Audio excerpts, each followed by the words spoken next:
एक नगर में एक महान बौद्ध भिक्षु रहा करते थे। वह बहुत ज्ञानी और बहुत शांत स्वभाव के थे। उनकी यह बात भी उसकी विशेषता भी थी। एक बार की बात है, बौद्ध भिक्षु नगरवासियों को उपदेश दे रहे थे। बौद्ध भिक्षु कह रहे थे कि शब्दों में जीवन बदलने की शक्ति होती है। अपने शब्दों से जीवन को बदलिए। हम जो भी शब्द अपने लिए या दूसरों के लिए कहते हैं या जो भी बातें करते हैं उसमें हमें ध्यान देना चाहिए। इतना कहकर बौद्ध भिक्षु ने अपना उपदेश समाप्त किया और वहां से चले गए। एक दिन वह बौद्ध भिक्षु एक मार्ग से होकर गुजर रहे थे। उसी मार्ग से होकर एक युवक गुजर रहा था। उस युवक ने उन बौद्ध भिक्षु को देखा तो वह जोर जोर से हंसने लगा और कहने लगा, अरे साधु महाराज, आप तो ढोंगी हैं। आपके उपदेशों में यह कहने से कि शब्दों में बहुत बड़ी ताकत होती है, आपकी बात सत्य नहीं हो जाएगी। यह सब सिर्फ बातें हैं। भला ऐसा कैसे हो सकता है कि शब्दों से हमारा जीवन कैसे बदल सकता है? यह युवक की सारी बातें उस भिक्षु की ध्यान पूर्वक सुनी और उसके बाद मुस्कुराते हुए उस युवक से कहते हैं, बेटा, नाद से ही तो दुनिया प्रकट हुई है और अच्छे शब्दों के पीछे नाद होता है और जो पूरा जीवन बदल देता है। वह बौद्ध भिक्षु उस युवक से कहते हैं, देखो, मैं तुम्हें अपने अनुभव से बता रहा हूँ, लेकिन फिर भी तुम्हें यकीन ना हो तो आकर स्वयं देख सकते हैं। वह बौद्ध भिक्षु का बात सुनकर थोड़ा सा गंभीर हो गया। उसने काफ़ी देर विचार किया। उसके बाद बौद्ध भिक्षु से कहता है, हे गुरुवर, अगर ऐसी बात है तो मेरे साथ चलिए। मेरा छोटा भाई है, उसे ना जाने क्या हुआ है। वह कुछ नहीं करता। 3 वर्षों से ऐसा ही लेटा है, जिसकी उम्र 25 वर्ष है। वह दिन भर कुछ ना कुछ सोचता रहता है। उसकी हालत देखकर माता पिता सब लोग परेशान है और चिंतित रहते हैं। हम सब कई सारे तरीका अपनाए, कई योजनाएं अपनाई, लेकिन कोई काम नहीं आ रहा है। वह हमसे कुछ नहीं कहता। परिवार का हर एक सदस्य पूरी तरह से थक चुका है, हार चुका है। आखिर वह क्या करना चाहता है? किसी को कुछ नहीं पता। भला हमारे शब्दों से उसका जीवन क्यों नहीं बदला? और जैसा आप कह रहे हैं कि शब्द सचमुच में जीवन बदल सकते हैं, तो क्या आप मेरी मदद करेंगे? इस पर बौद्ध भिक्षु मुस्कुराते हुए उस युवक के साथ चल पड़ते हैं। वह युवक की बौद्ध भिक्षु को एक खेत में ले जाता है और अपने भाई की तरफ इशारा करके कहता है, यह गुरुवर, यही मेरा भाई है जो पूरे गांव में आलस और मक्कारी के लिए मशहूर है। आप कहते हैं कि शब्दों में वह शक्ति होती है जो हमारा जीवन को बदल सकता है। क्या आपके शब्द इसका जीवन बदल सकते हैं? अगर यह सत्य है तो आप इसका जीवन बदल कर दिखाइए। बौद्ध भिक्षु ने उस भिक्षु को भाई को ध्यानपूर्वक देखा। वह एक पेड़ की छांव से आराम से सो रहा था। जब बौद्ध भिक्षु उस युवक के पास से पहुंचे तो आराम से उसके सिर पर हाथ रखकर कहते हैं, उठो बेटा, बहुत देर हो चुकी है। यह सोने का समय नहीं है, यह तो जागने का समय है। उन बौद्ध भिक्षु की आवाज़ सुनकर लड़का का अचरज में पड़ गया। आखिर कौन है जो इतना प्यार से मुझे जगा रहा है? वरना तो गांव वाले आलसी और मक्कारी की कहते थे।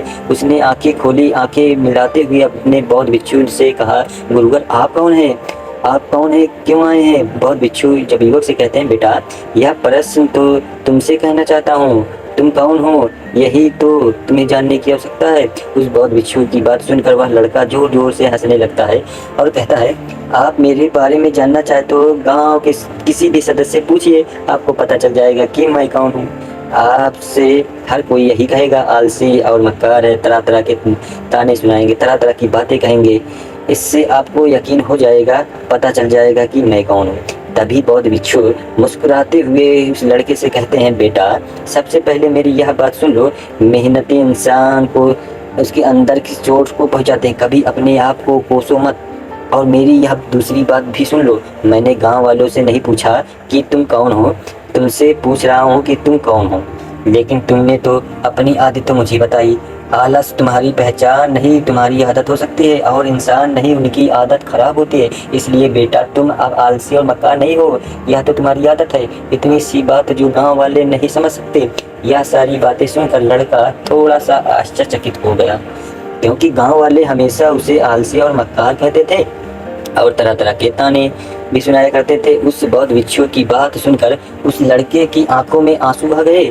वह तुरंत ही दोनों हाथ जोड़कर बौद्ध भिक्षु के चरणों में गिर गया और उसने उनसे कहने लगा कि आप सत्य कहते हैं, इस मेरी आदत से ही मैं बहुत ज़्यादा परेशान हूँ। मेरी लाख कोशिश के बाद भी मैं इससे बदल नहीं पा रहा हूँ।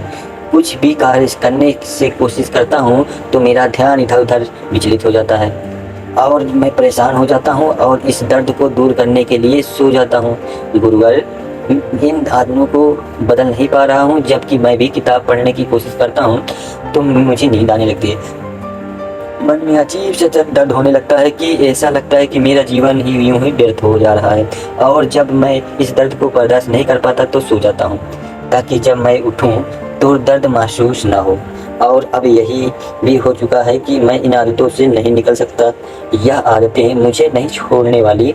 इस पर बौद्ध भिक्षु लड़के से कहते हैं, बेटा, यदि तुम इस आलस से आदत को छोड़ना चाहते हो तो मैं तुम्हें एक सही उपाय बता सकता हूँ, लेकिन उसके लिए कल सवेरे तुम मुझसे मिलना तो मैं तुम्हें एक तरीका बताऊंगा। इतना कहकर बौद्ध भिक्षु कहकर चले गए। बौद्ध भिक्षु की सारी बातें लड़के के कानों में गूंज रही थी।